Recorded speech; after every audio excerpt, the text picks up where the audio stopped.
Thank you all. Please be seated. Mr. Secretary, thank you for your kind introduction, and thank you for inviting me to join you to break ground for the United States Institute of Peace's new home. I'm really pleased to be here. I appreciate what you do to resolve conflict and to support new democracies and to build peace by promoting effective diplomacy. And speaking about effective diplomacy, it seems like you used some to get this special piece of land. I congratulate you on picking a wonderful site. I thank Robin West, the chairman, Dick Solomon, the president, members of the board of directors, thank you for being here. So pleased to be with the Secretary of State, Condoleezza Rice, and some of her predecessors. Thank you for being here. I appreciate Admiral Mullen joining us. I want to thank members of my administration for coming. Madam Speaker, you grace us with your presence. Thank you for coming. I also want to pay homage to Ted Stevens for helping to secure the funding for this important site, as well as members of the United States Senate who have joined him here, and members of the House. Appreciate Reverend Lovett, Father Hesburgh, members of the Diplomatic Corps, ladies and gentlemen. The Institute of Peace was founded in 1984. It was during the last great ideological struggle of the 20th century. This was the struggle against Soviet communism. A struggle that was eventually won by freedom because of peace through strength and because of the help of the Institute of Peace. We're in a different struggle today, but we're in an ideological struggle against violent extremism. The U.S. Institute of Peace is playing an important role, and I thank you for that. In Afghanistan, you're helping a young democracy establish the rule of law and strengthen public education and build a civil society.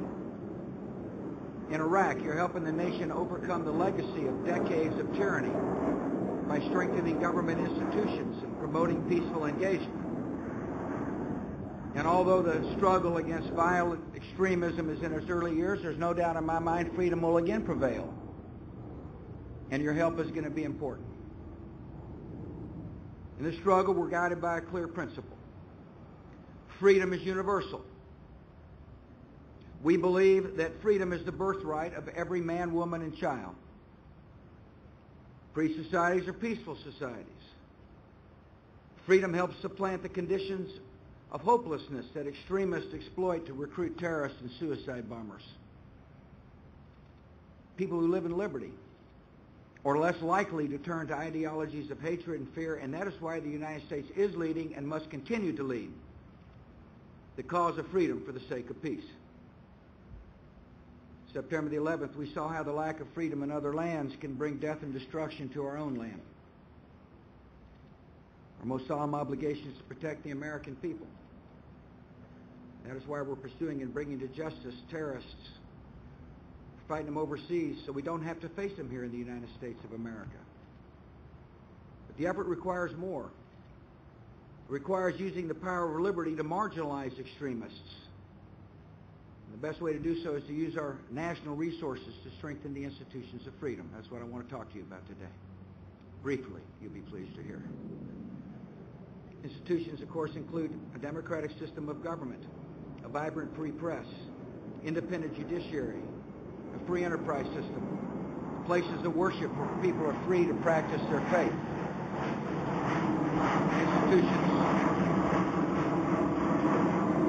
Institutions include an education system that provides citizens a link to the world, health infrastructure that combats plagues like HIV/AIDS and malaria, and women's organizations that help societies take advantage of the skills and talents of half their population. We're helping nations across the world build these institutions, and we face three challenges as we do so. First of all, there are developing nations, many on the continent of Africa, that are facing extreme poverty and health epidemics and humanitarian catastrophes, and are therefore vulnerable to extremists who take advantage of chaos and instability.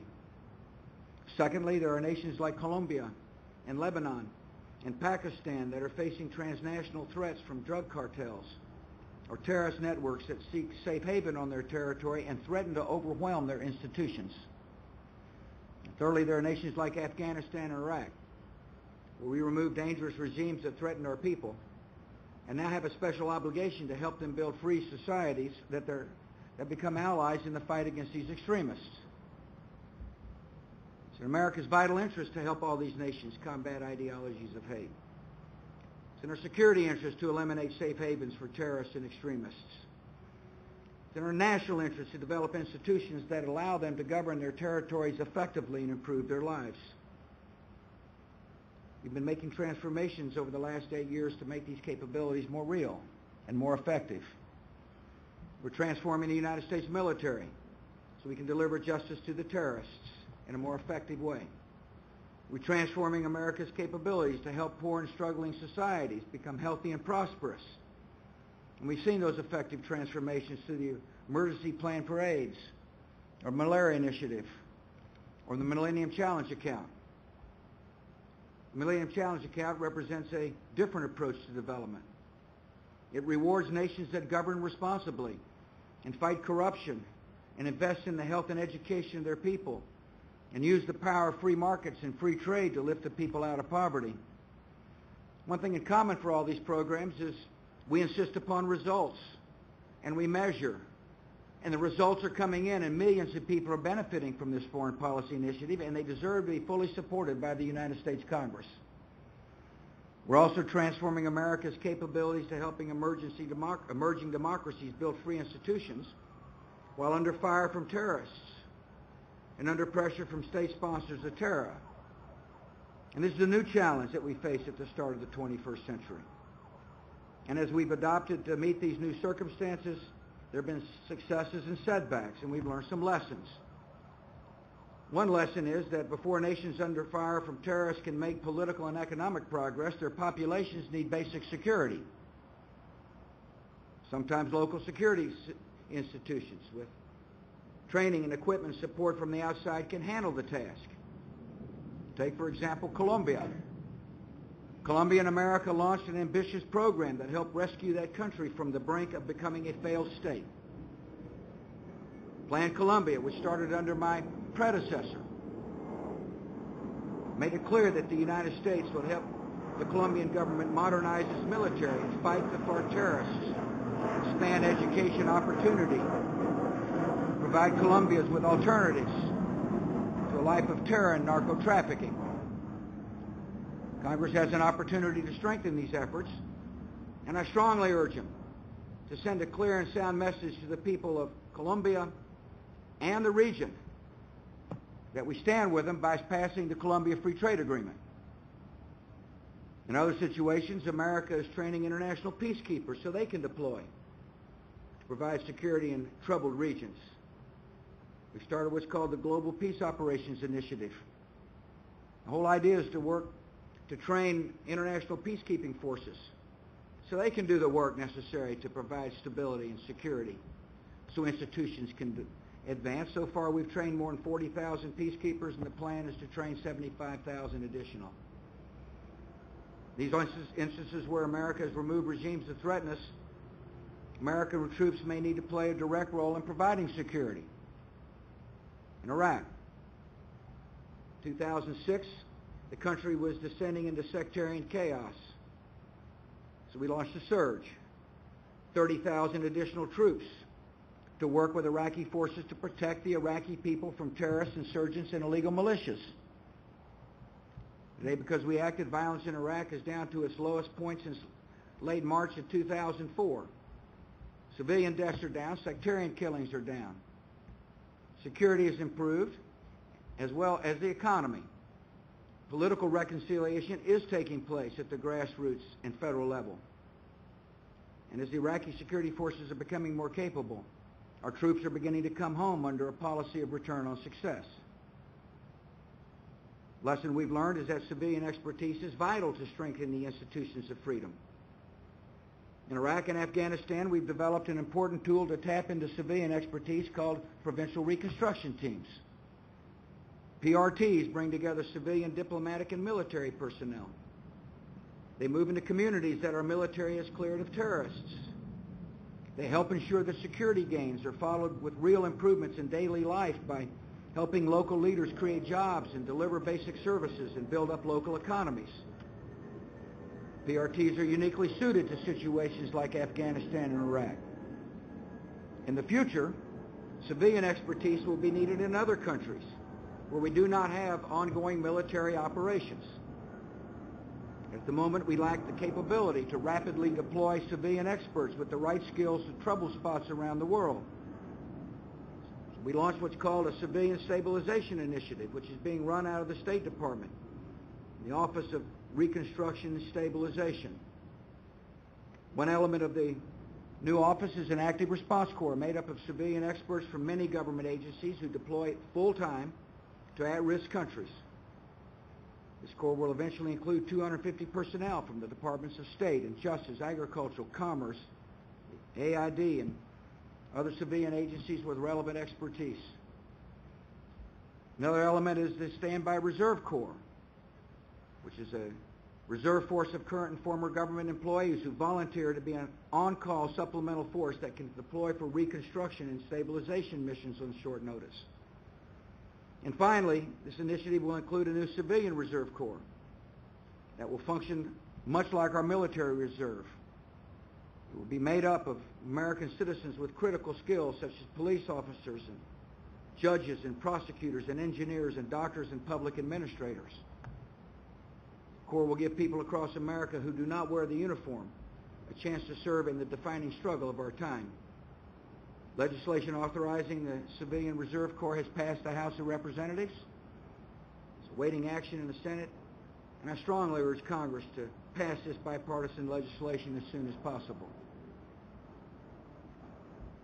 Another lesson is that aiding the rise of strong and stable democracies requires that the efforts of much more than Washington, D.C. It requires the efforts of other governments and non-governmental organizations and people around the world.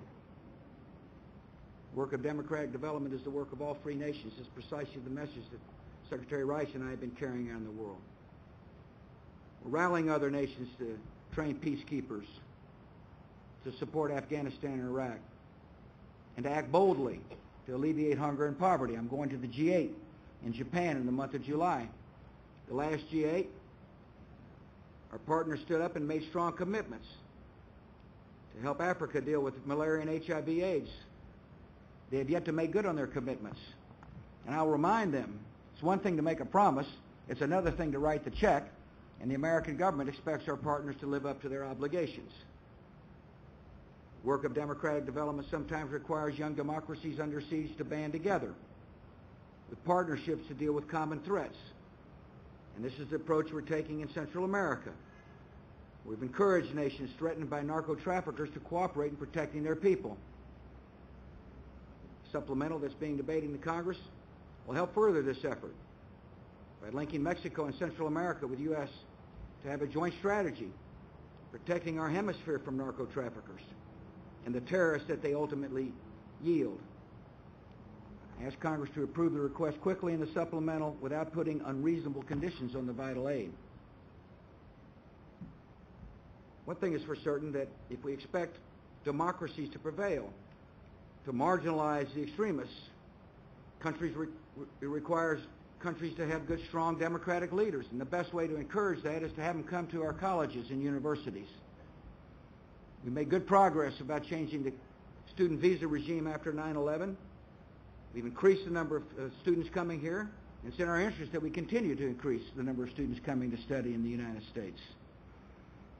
And finally, the work of democratic development is the work of non-governmental organizations like the U.S. Institute of Peace. Obviously, these organizations can go into countries where it's harder for governments to operate. So it's very important for this government and future governments to always be a strong and steady partner to non-governmental organizations and groups like the U.S. Institute of Peace. The work of democratic development is the great cause of our time, and we shouldn't shy away from it. And we must be confident in our ability to help others realize the blessings of freedom. My big concern is that the United States becomes isolationist and nervous We don't support those values that have stood the test of time. The Institute of Peace, I hope, will make sure that never happens. Our fellow citizens can help in many ways. They can join an organization like this one.